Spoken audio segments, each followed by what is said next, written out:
We always work towards finding excellence. Only a few have the privilege to defend this jersey. We want the best players in this club. Danilo is a magnificent player that has already made his mark. They were the words of Florentino Perez, Real Madrid's president, 2 years ago when the Brazilian right-back signed for Real Madrid. Obviously, it hasn't worked out. I think that's fair to say. But I want to talk about his pedigree and why we are in for him, because it's becoming increasingly clear, given what Pep said today, that we're looking likely to sign a second right-back inside a week, and it's going to be Danilo. It's been a turbulent couple of years with Danilo, but we go back to his origins, where he came from. He scored a winner in the Copa Libertadores when he was 19 for Santos. He was obviously hugely highly rated, which led to a 12 million move to Porto, and there is where his career absolutely took off. He had 3 wonderful seasons at right back for them, and in general his reputation rocketed. He had the likes of Barcelona, Real Madrid sniffing around him, Barca sensing Dani Alves' potential exit.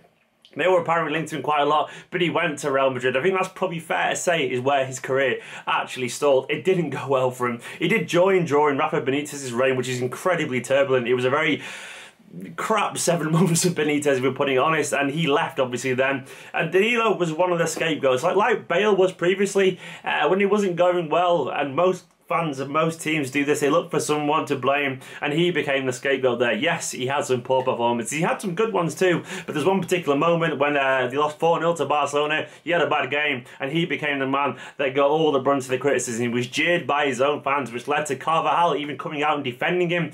And after that, he was a kind of poison chalice kind of player, really. He didn't really have a chance. I think the negativity had set around him, and even when he did something good, the first sign of a mistake or ever any hesitancy at all, so people get on his back, like we've seen with Bravo City, like we saw with Mangala, like we saw with Navas, all these kind of players. If you already got a reputation of being a liability, then after that you're screwed regardless, because a terrorist, once it makes his mind up, it genuinely sticks to its opinion. So it didn't work out for Danilo, but he still is a good player. Surely he is. You don't have that much credibility and don't get courted after by these clubs and then just become crap overnight.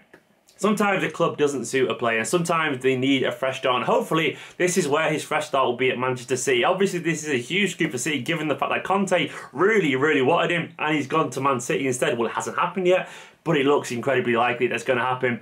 So what do we get for that? For around 30 million with add-ons included and a 5-year deal, what do we get for that? Will we get a very intelligent right back, a very Brazilian right back, good stature, physique, pace, attacking incisiveness. Someone can also slide to central midfield as well as a holding midfielder if we want him to. More of a destroyer type as opposed to your ball playing ones, but an intelligent player.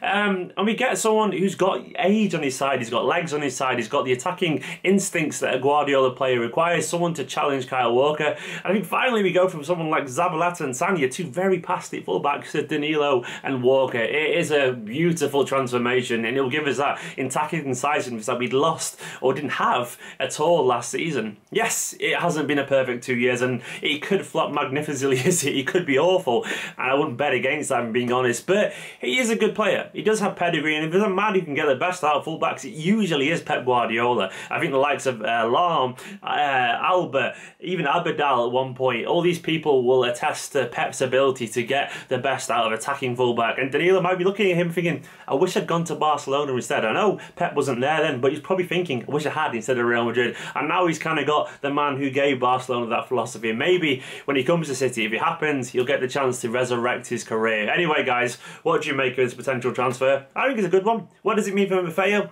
Obviously doesn't mean a good thing. It looks likely that Maffeo's going to Girona. The rumours are that he's already training over there. Maybe Pep thinks he needs another year there. But yeah, it looks like those are going to be our fullbacks for the next 2 or 3 years, potentially, depending on how well he settles in. But let me know in the comments what you think of this potential transfer. There was also some other little bits of news, and it was good to see Pep back in a press conference ahead of the derby against United. The 3 AM derby against United on Friday morning. That is going to be tiring. But yeah, Pep was back talking, and I'd missed those press conferences massively. He instinctively ruled out any potential exit for Sergio Aguero, which is great. And he also laughably wrote off all those Pepe Reina rumours. That one is gone. He said we won't be getting him in after all the paper rumours published that quite immediately yesterday, and he will be sticking with Claudio Bravo next season. He also said it's been an honour to work with Kelechi Iheanacho, which pretty obviously says that he's basically going to leave. There's some rumours today that Iheanacho might only go for 15 million after the initial 25 million rumoured fee. That would be a huge shame given the fact it's 10 million cheaper. But the way I'd counter that, I'm saying if that means a lower buyback clause,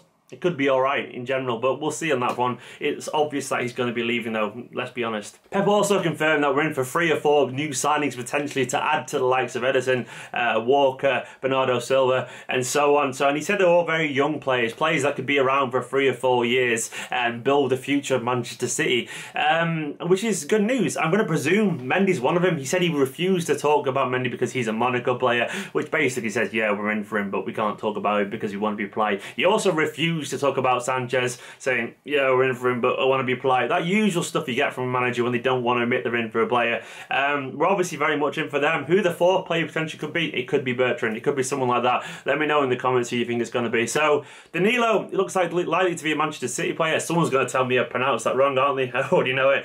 And we're just going to have to wait a little bit on the likes of Mendy and Sanchez, but I think we're all pretty good at the waiting game. Anyway, Blues, let me know in the comments what you make of all those rumours today. Subscribe if you haven't already, and a big thumbs up for the video.